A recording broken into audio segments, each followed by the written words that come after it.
Umani ng matinding reaksyon mula sa netizen ang isang contestant na si Cathy matapos ang kanyang naging kilo sa segment na Laro-Laro Pick ng It's Showtime noong March 19.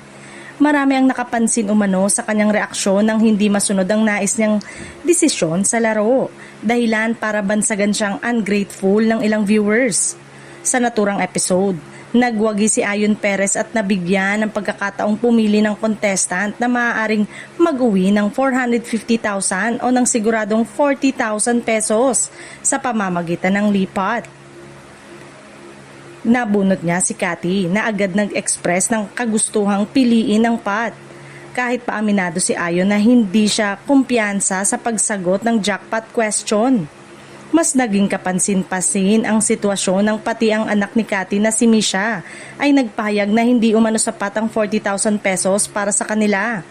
Dahil dito, lalo pang napukaw ang atensyon ng manonood, lalo na't makikita sa eksena na tila hindi sang-ayon si Cathy sa naging desisyon ni Ayon na piliin ang masiguradong premyo.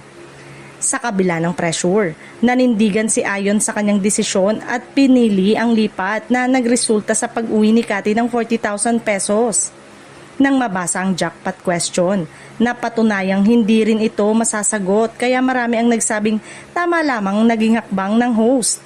Kasunod nito, bumuhos ang komento ng netizen sa social media.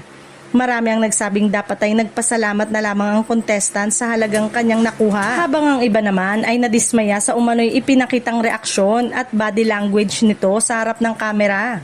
Sa ngayon, hinihintay pa ng publiko kung magbibigay ng reaksyon ng pangunahing host na si Vice Ganda, kaugnay sa naging issue. Samantala, patuloy namang pinag-uusapan online ang naturang eksena na nagsilbing paalala sa marami tungkol sa kahalagahan ng pagiging kontento at mapagpasalamat sa anumang biyayang natatanggap.